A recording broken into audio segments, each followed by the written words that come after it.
Okay, I'm going to show off my scheduling tool here. Something I created in Access. Started out years ago as a dispatch, and it's evolved into this planning tool as I've been doing um, actual production planning, even though I'm COO, waiting for a new hire to be onboarded here to take this responsibility. But it's been my focus to make sure that they have something intuitive to work with. So, uh, obviously, you got to start out with inputs.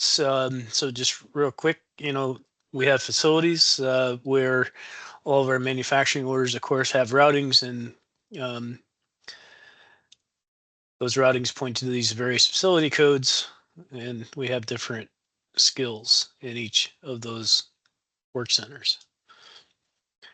We have 30 some people, and sorting this out is a little complicated, but at the end of the day, what we ended up doing is creating teams. So when we're talking about inputs, first thing you got to have before you can create a team is people.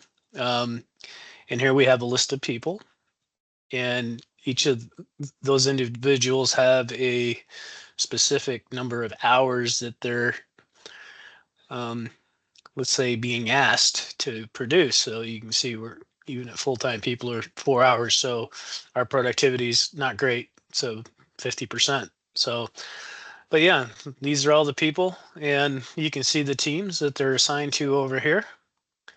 And of course I have the sum of the daily capacity for the entire staff there. So yeah, of course, first thing you should have done, I guess, is created the teams, and then you can assign them. So that's what we were just looking at before. So the other inputs, obviously, is the manufacturing orders. So the quickest way to show you that is right here. Um, and we can see the manufacturing order number and then the number of hours in that manufacturing order that's required for our build. There's a lot of things going on here. One of the things that's kind of neat is you can see there's different colors.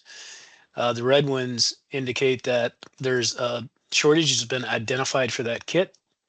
We can drill into what that shortage is and see who the owner is. Uh, just happens that Doug is actually me right now, but I haven't updated this to put the new person's name in there. I've just been living with the fact that, yeah. So that's actually the planner. So that this one belongs to me. So yeah, you can see the shortages, and generally, I want to say that the buyers are doing a good job of staying on top of their stuff. So you can see here I'm missing some terminal lugs, and Kelly's the owner of that, and she says that they'll be available March 25th. So from a planning standpoint, very helpful information to be able to see that and make a decision on how we're going to load the teams. Another thing to point out is, of course, we were talking about shortages, components. You can see here, these are all the components that are required for this assembly, and everything has been issued to this manufacturing order, so we're good to go.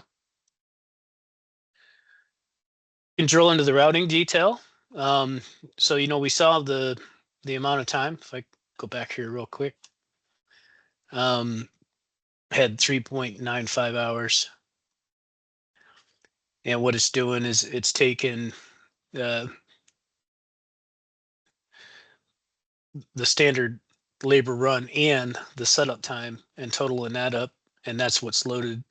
And you can see I have that assigned to team one.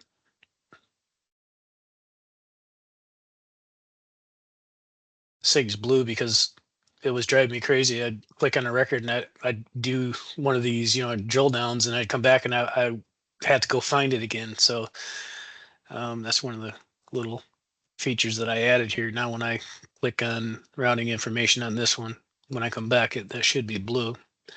Yeah, so I know which record I was on. Oh, there's a lot of information here, right? Customer info, I can actually drill into, at this level, as long as that's the part number we're shipping out the door. I can see the customer order number, who the customer is, and what the ship date is. And this one is past due.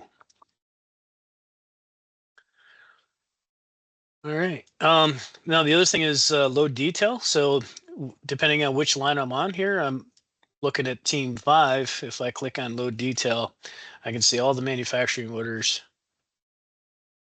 that have been assigned to this team and all of the respective operations that go along with that. So yeah, you can see I have 486 hours loaded on this team. So there's some of these buttons that are a little redundant. Like when I clicked in here, there's load capacity summary. So this is what drives everything, as far as the planning goes. We want to try to stay out of the red. You can see here, this team is 53 hours in the hole right now. I just did a bunch of rescheduling to try to help smooth that out, because this looked pretty bad down through here. And now we're just working on recovery plans to make up this missing time here. But what you see here is a cumulative load and then cumulative capacity, which then nets us out and shows us, if we're overloaded or we have available capacity. So I can do that from there, and I can do the same thing from here. If I just click on cumulative, it's going to give me the same report. One thing that I kind of skipped over is the drawing. If I click on this, and there is a drawing available, it'll actually pop up. So that's what this build's all about. So that's kind of a slick little feature. I can filter on various things. One of the things that I do a lot is I'll filter unassigned work. And this is how I determine, which jobs have been created and have not been assigned to a team. I can assign them to a team, which then obviously will impact their available capacity. I didn't really pay attention to what I was doing there, but these guys were 22 hours in the hole there. If I take that away,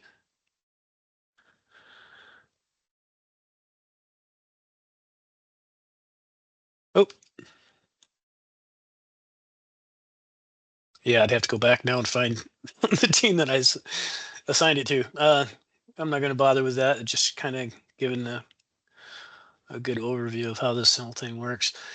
And last thing I guess I'll cover off on here is this employee thing. This is the latest enhancement. I was pretty proud. It took me a little bit to figure this out, but folks that are yellow means that they have vacation time scheduled. So now I have the capability of taking people out of the schedule, which is something that I was missing up until this week. I finally figured out how to do that. So I can view what vacation time that they do have in there. So of course that's for that duration is taking the 4 hours a day out of the schedule, so that when we see that cumulative view, we can see the impact of these folks not being here.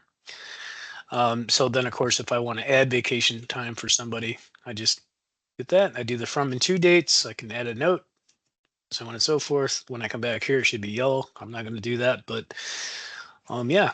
So in a nutshell, that's it. We do have very customized. So a lot of what we do is build to the order, and we take orders and it goes to engineering and sits there for a while before we actually get to release manufacturing orders. So with that being said, this is one of the features I've added is I can create placeholders. So I'm not fully dependent on a manufacturing order to show me what the load is. So I can put these in the schedule and anticipate that load. And once it comes out of engineering, I'll show you here in a second, I'll remove the placeholder. So I have these that are listed here that already have placeholders in the system. And here I do an audit, and here we go. I got this one part. Actually ended up, I just created these MOs this morning. I got 3 of them. But as a placeholder, which was placeholder 25, was assigned to team 2. So now what I can do is I'll just copy that part number in my clipboard, go back to my assignments, find that part number. Okay, filters that right up to the top. There's my placeholder. It's assigned to team 2. Here's the 3 MOs. So I'm going to go ahead and assign those to team 2. Like that. Done there. Come back out, go back to my placeholder and remove it. I should probably remove all 3, yeah, because that was a single line. So yeah, that's pretty much it. I mean, there's a lot of other little features here and there.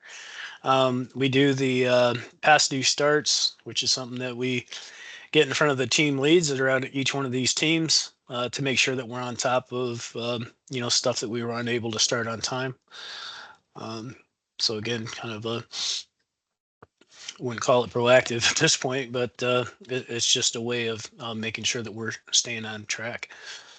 And we do have the ability to export the MO progress, which is basically a percentage of hours applied versus hours needed. So you can tell if we've maybe applied 50% of the time. So you would assume that if we applied 50%, we're half done, and we can then calculate that we'll complete on time. There's a lot of assumptions going into that with having accurate routing times and so on, but that's pretty much it.